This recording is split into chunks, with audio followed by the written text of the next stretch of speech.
क्या तुम 38 घंटे जाग सकते हो सिर्फ सुबह जल्दी उठने की आदत बनाने के लिए? पागलपन लगता ना, लेकिन मैंने ऐसा किया था। वैसे 38 घंटे जागने का कोई प्लान नहीं था। मुझे एक दिन बस सुबह 3 बजे उठना था अपना मॉर्निंग रूटीन सेट करने के लिए। लेकिन जब मैं सुबह नहीं उठ पाया तो फिर मैंने डिसाइड किया कि मैं इसको एक्सट्रीम में लेकर के जाऊँगा और अगले 38 घंटे तक नहीं सोऊंगा, ताकि मैं अपनी बॉडी को फोर्स कर सकूँ सोने और जागने की टाइमिंग को सेट करने के लिए।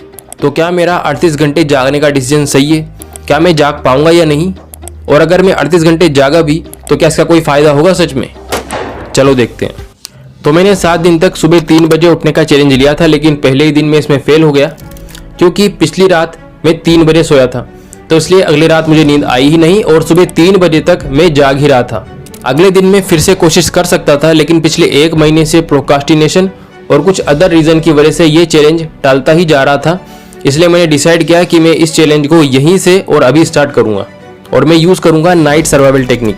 ये टेक्निक मैं पहले भी कई बार यूज़ कर चुका हूँ। ये टेक्निक डेफिनेटली मुश्किल है, क्योंकि इसमें पूरी एक रात नहीं सोना होता है, इसलिए कभी कभी सर में दर्द भी होता है, लेकिन फिर भी मैं इसको ट्राई करूँगा। तो जैसा कि मैंने तुम्हें बताया कि मैं अभी सुबह 3 बजे तक जाग ही रहा हूँ और कल मैं 8 बजे जागा था। तो कल सुबह 8 बजे से अभी 3 बजे तक 19 घंटे से तो मैं ऑलरेडी जाग रहा हूँ और अब मुझे थोड़ी थोड़ी नींद आने लगी है। इसलिए एक्टिव रहने के लिए मैं अपने दिन की रैंडम एक्टिविटीज़ में लग गया। सबसे पहले तो मैंने दिन का शेड्यूल बनाया, फिर मैं पार्क में घूमने के लिए चला गया। काफ़ी दिन से वर्कआउट नहीं हुआ था तो मैंने वर्कआउट किया, जो एक मिस्टेक थी, क्योंकि इसकी वजह से मुझे और भी ज़्यादा नींद आने लगी। इसके बाद फिर मैंने ब्रश किया, नहाया, खाना खाया और खाना खाने के बाद ज़्यादा नींद आने लगी, इसलिए मैं गेम खेलने लग गया, क्योंकि गेम जैसी एक्टिविटी से हमारे माइंड में डोपामिन काफ़ी मात्रा में रिलीज होता है, जिससे हमारी नींद उड़ जाती है।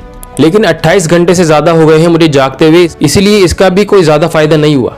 अभी मुझे 31 घंटे हो गए हैं जागते हुए और मेरा सिर दर्द कर रहा है, क्योंकि पिछले 1 हफ्ते से मेरे सोने जागने की टाइमिंग काफ़ी ज़्यादा गड़बड़ थी। मैंने सिर दर्द की गोली ली है और थोड़ी देर बाद सिर दर्द बंद हो गया, तो खुद को जगाए रखने के लिए मैं एक बॉक्सिंग एनीमे देखने लग गया। फिर थोड़ी देर के लिए छत पर घूमने के लिए चला गया, फिर वापस आकर टेकन 3 खेलने लगा। और इस सब के बाद मुझे काफ़ी बुरी तरह से नींद आ रही थी, इसीलिए मैं अपने रूम में घूम रहा था और खुद को जगाए रखने की कोशिश कर रहा था। अभी रात के 9:30 बजे हैं और मुझे जागते हुए 37.5 घंटे हो गए हैं। आज ये दिन खुद को जगाए रखना मेरे लिए सबसे बड़ा चैलेंज था। 38 घंटे तो मैंने जाग के सर्वाइव कर लिए, लेकिन अब एक नया चैलेंज सामने आ गया है। अभी रात को 10 बजे से लेकर सुबह 3 बजे तक सिर्फ 5 ही घंटे मेरे पास सोने के लिए। तो क्या मैं सुबह उठ भी पाऊंगा या नहीं? क्योंकि अच्छी रिकवरी के लिए कम से कम 6 घंटे तो चाहिए और मैं तो 38 घंटों से जाग रहा हूँ। तो चलो देखते क्या होता है।